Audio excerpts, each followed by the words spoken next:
कभी मत सोचो कि तुम काफी अकेले हो। कभी मत सोचो कि तुम काफी अकेले हो, अकेले काफी हो ऐसा याद रखो।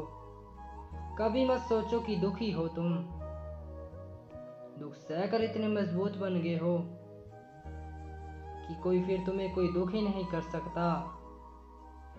ऐसा याद रखो। कभी मत सोचो कि दुखी हो तुम,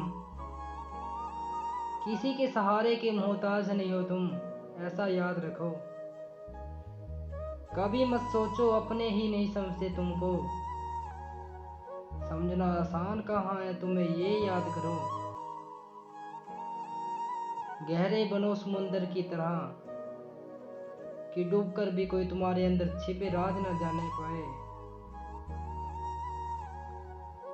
क्योंकि जिसे दुनिया समझ गई उसकी तरक्की रुक गई।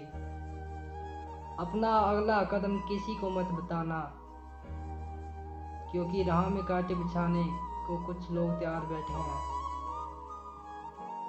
किसी को दिल का हाल मत बताना, बस मुस्कुरा देना जो तुम्हारी मुस्कान के पीछे छिपे हुए दर्द को पहचाने। तुम फिर उनका साथ कभी मत छोड़ना। याद रखो कि वक्त की मार से गुजर रहे हो तो घबराओ मत, तुम निखर रहे हो। किसी इंसान के जीवन में असफल होने के मुख्य कारण लोगों की बातों में आकर अपनी फील्ड को छोड़कर दूसरे की फील्ड में घुस जाना, एक निर्धारित लक्ष्य का ना होना और बिना लक्ष्य के गलत दिशा में मेहनत करते जाना, किसी भी काम को करते समय धैर्य का ना होना और यह सोचना कि बस एक रात में सफलता मिल जाए, अपने ही फील्ड में खुद को दूसरों से कम समझना और जल्दी हार मान लेना, किसी भी काम को लगातार ना करना, बस कुछ दिन करके यह सोचना कि सफलता नहीं मिल रही है।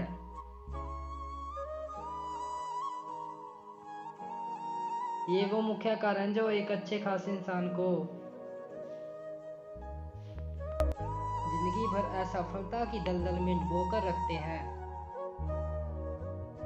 ठीक इसी तरह कुछ सफलता के भी नियम हैं जिनको अपना कर आप जीवन में सफल भी हो सकते हैं। किसी ने क्या खूब कहा है, शेर की तरह डट कर जियो। लेकिन अगर शेर की तरह जीना है तो वैसे लोगों के साथ रहना सीखो, क्योंकि शेर के साथ रहोगे तो वह जीवन में संघर्ष करना सिखाएगा, जीतना सिखाएगा। लेकिन अगर किसी गधे के साथ रहोगे तो वो हालातों से समझौता करना सिखाएगा, लोगों के सामने झुकना सिखाएगा और हारना सिखाएगा। जैसी संगत वैसी रंगत पुरानी है पर यह बड़ी काम की कहावत है। दोस्तों, मुश्किलों को कुछ इस तरह से टक्कर दो कि जीतो तो भी इतिहास और हारो तो भी इतिहास। और कभी उम्मीद का दामन मत छोड़ना। हमें नहीं पता होता कि हम अगली सुबह उठ भी पाएंगे या नहीं, पर फिर भी हम अलार्म सेट करते हैं। इसे कहते हैं उम्मीद।